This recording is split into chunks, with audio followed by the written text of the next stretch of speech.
मोठ्या राजकीय टॉप 9 बातम्या। औरंगजेब क्रूर शासक होता, फडणवीसही तेवढेच क्रूर। औरंगजेब आणि फडणवीसांचा कारभार एकसारखाच, काँग्रेसचे प्रदेशाध्यक्ष हर्षवर्धन सपकाळ यांचं वक्तव्य। औरंगजेब हा क्रूर शासक होता, आज देवेंद्र फडणवीसही तेवढेच क्रूर आहेत। सदाकदा धर्माचा आधार घेतात आहे। दुर्दैवानं आज महाराष्ट्रात हा देवेंद्र फडणवीस सारखाच आहे। त्यामुळे औरंगजेब आणि देवेंद्र फडणवीस यांचा कारभार एकसारखा आहे। हर्षवर्धन सपकाळांचं वक्तव्य मूर्खपणाचं, सपकाळांच्याच रक्तामध्ये औरंगजेबी प्रवृत्ती, वैफल्यातून याची वक्तव्य। हर्षवर्धन सपकाळांच्या वक्तव्यानंतर प्रवीण दरेकरांची प्रतिक्रिया। ज्यांच्या रक्तातच औरंगजेबी प्रवृत्ती नसानसात भिनले तर त्यांनी कोणाची तळी उचललेत हे आपल्या लक्षात येईल।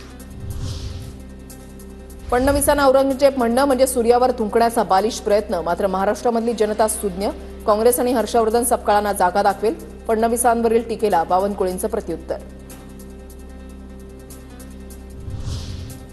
छत्रपतींना बदनाम करण्याचं षडयंत्र काँग्रेसच्या माध्यमातून चालू असतं। काँग्रेसनं छत्रपती शिवराय, छत्रपती संभाजीराजेंच्या कार्याला महत्त्व दिलं नाही, शिवेंद्रराजे भोसलेंचा गंभीर आरोप। समाजामध्ये तेढ निर्माण करतात मुद्दाम राजकारणासाठी, आणि मग दुसऱ्यांनाही करायचे की जातीवादी पक्ष आहे म्हणते, हे खोटारडेपणा जो आहे हा आपण ओळखला पाहिजे। राज्यातील सरकार छत्रपतींचा अपमान करणारं, त्यामुळे शिवेंद्रराजे भोसलेंनी राजीनामा द्यावा। काँग्रेसचे प्रदेशाध्यक्ष हर्षवर्धन सपकाळ यांची प्रतिक्रिया।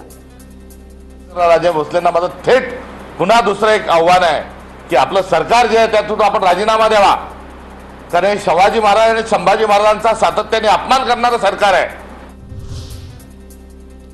जिल्ह्याच्या विकासासाठी विशाल पाटलांनी आमच्या सोबत यावं, अपक्ष खासदार विशाल पाटलांना भाजप नेते चंद्रकांत पाटलांकडून ऑफर। राजकारणात नेहमी वर्तमानावर चालावं लागतं, पुढे काय माहित नाही। वर्तमानामध्ये त्यांच्या हाताशी अजूनही 4 वर्ष 2 महिने आहेत। मे महिन्यात त्यांचं वर्ष पूर्ण व्हायचं, त्यामुळे 2 महिने आहेत। तर त्यामुळे 4 वर्ष 2 महिन्याच्या कालावधीचा आम्ही विचार करतो आहोत। अजित पवार मुख्यमंत्री व्हावे ही आमची अपेक्षा। राज्यातील जनतेनं दादांच्या पाठीशी उभं राहावं अशी आमची मनापासून धारणा आहे, कृषी मंत्री माणिकराव कोकाटे यांचं वक्तव्य। जीवन तीच अपेक्षा आहे ना, दादांनी मुख्यमंत्री व्हावे, कोणत्या पक्षाला वाटणार नाही, कोणत्या पक्षाच्या नेत्यांना मंत्र्यांना वाटणार नाही। आमची सर्वांचीच अपेक्षा आहे की दादांनी मुख्यमंत्री व्हावं या राज्याचं। अशोक चव्हाणांचे मेहुणे, नांदेडचे माजी खासदार भास्करराव खतगावकर 23 मार्चला अजितदादांच्या राष्ट्रवादीमध्ये प्रवेश करणार। पक्षप्रवेश सोहळ्याला पक्षातील प्रमुख नेते उपस्थित राहणार। जयंत पाटील आमच्याकडे येतील, मी नाराज नाही, मला बाहेर बोलण्याची चोरी आहे, या जयंत पाटलांच्या वक्तव्यानंतर गुलाबराव पाटलांचा दावा।